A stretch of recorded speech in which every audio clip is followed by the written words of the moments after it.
आपको बता दें कि दिल्ली में बीजेपी की राष्ट्रीय कार्यकारिणी की बैठक चल रही है, जिसका आज दूसरा दिन है और जो पहले दिन हुआ उसका रिजल्ट सामने आता दिख रहा है। दोस्तों आपको बता दें कि सोमवार को सबसे ज्यादा चर्चा गुजरात में पार्टी की जीत के फॉर्मूले पर हुई है और इसके बाद अब कर्नाटक में भी इसी मॉडल को अपनाया जाएगा। ये फैसला बीजेपी की राष्ट्रीय कार्यकारिणी बैठक में लिया गया है। दोस्तों कर्नाटका में मई तक चुनाव होने हैं। बताया जा रहा है कि यहाँ पर पूर्व मुख्यमंत्री BS येदियुरप्पा की वापसी के आसार बन रहे हैं। पूर्व मुख्यमंत्री BS येदियुरप्पा को फिर से एक बार राज्य का मुख्यमंत्री बनाया जा सकता है। आपको बता दें कि सोमवार को PM मोदी ने राष्ट्रीय कार्यकारिणी से अलग BS येदियुरप्पा से कुछ मिनट मुलाकात कर उनसे बातचीत करी। इस बीच दोनों ही बहुत खुश नजर आ रहे थे। दोस्तों जैसे जैसे चुनाव सामने आ रहे हैं वैसे वैसे BS येदियुरप्पा की अहमियत बढ़ती जा रही है। लिंगायत समुदाय का राज्य में बहुत ज्यादा विरोध चल रहा है और BS येदियुरप्पा को लिंगायत समुदाय का सपोर्टर माना जाता है। इसीलिए दोस्तों शायद उसको राज्य में दोबारा वापस लाया जा सकता है। और इसी के दूसरी तरफ कर्नाटक के मौजूद मुख्यमंत्री बसवराज बोम्मई महाराष्ट्र के साथ सीमा विवाद में भी उलझे हुए हैं और वो उसका कोई भी फैसला नहीं ले पा रहे हैं। दोस्तों जिस तरह से बीजेपी ने सोमवार को इतना बड़ा फैसला लिया है उसके बाद से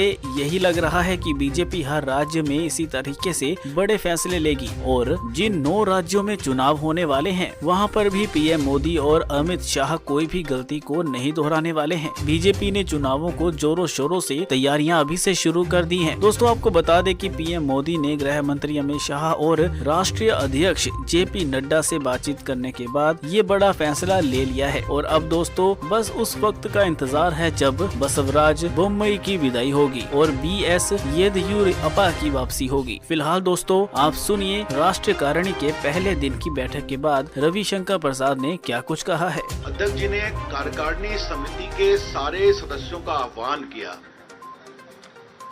कि 2023 हमारे लिए बहुत जरूरी है। इस साल हमें 9 प्रदेशों में चुनाव को लड़ना है और अगले साल 24 में लोकसभा का चुनाव है। तो उन्होंने सारे राष्ट्रीय कार्यकारिणी के सदस्यों का आह्वान किया कि कमर कसकर लग जाएं, हमें एक भी चुनाव नहीं हारना है। जो 9 विधानसभा के चुनाव होने वाले हैं उसमें एक में भी अपनी हार नहीं होनी चाहिए, जिसकी रूपरेखा माननीय प्रधानमंत्री जी ने स्वयं दी थी कि हमें कमजोर बूथों को ठीक करना है और 72,000 बूथ आइडेंटिफाई किए गए थे।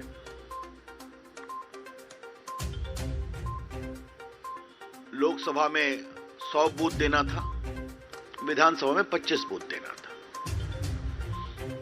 जैसे मैं पटना साहब का MP हूं तो कहा कि आप कोऑर्डिनेट करके 100 बूथ देखिए कहां कमजोर है।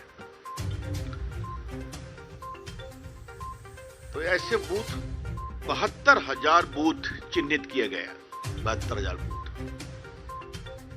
और अध्यक्ष जी ने बड़े सुकून से कहा कि 1,30,000 बूथ पर हम लोग पहुंचे। गुजरात का चुनाव ऐतिहासिक है, अभूतपूर्व है।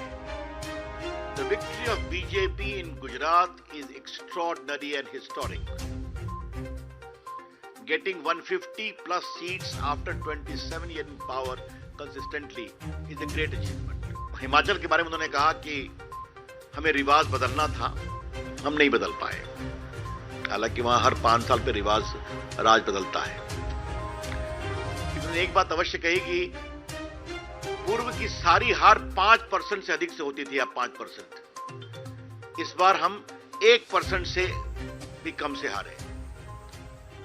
और हमारे मित्रों ने बहुत बड़ा काम किया, हमारे मीडिया सेल ने, I need to pat them, कि बीजेपी और कांग्रेस के बीच वोटों का अंतर सिर्फ 37,000 है हिमाचल प्रदेश।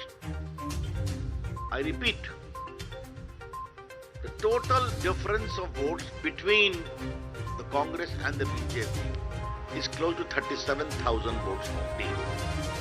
तो एक बहुत संतोष का भी विषय है। दोस्तों आपकी इस खबर को लेकर क्या राय है, आप अपनी राय हमें कमेंट बॉक्स में लिखकर जरूर बताएं। आप हमारे चैनल को सब्सक्राइब और बेल आइकन को प्रेस जरूर कर दीजिए ताकि हमारी वीडियो की सभी नोटिफिकेशन आप तक जल्द से जल्द पहुंच सके। हमारे साथ यहां तक बने रहने के लिए धन्यवाद। आइए देखते हैं एक और बड़ी खबर। उत्तर प्रदेश में खूब दहाड़ रहा है योगी बाबा का बुलडोजर।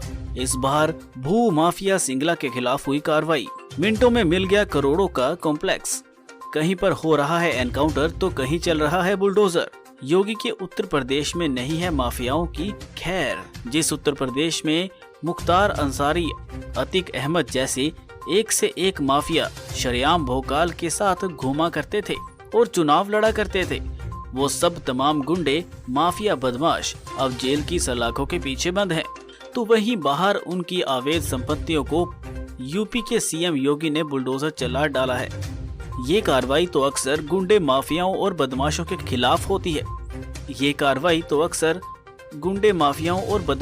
खिलाफ होती है। लेकिन राजनीति करने वाले इसे धर्म से जोड़ देते हैं और कहने लगते हैं कि बाबा का बुलडोजर सिर्फ मुसलमानों के ऊपर ही चलता है।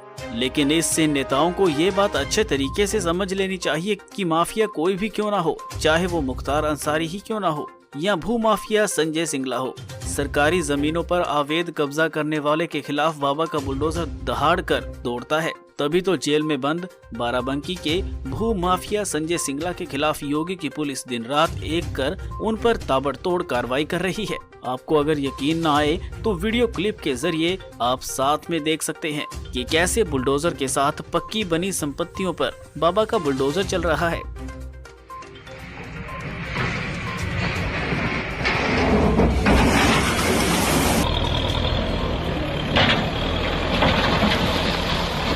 तो आप सबने देखा ना दोस्तों, किसी ने सरकारी जमीन पर अपना कब्जा किया हुआ था, सब कुछ मिट्टी में मिला डाला बाबा के बुलडोजर ने।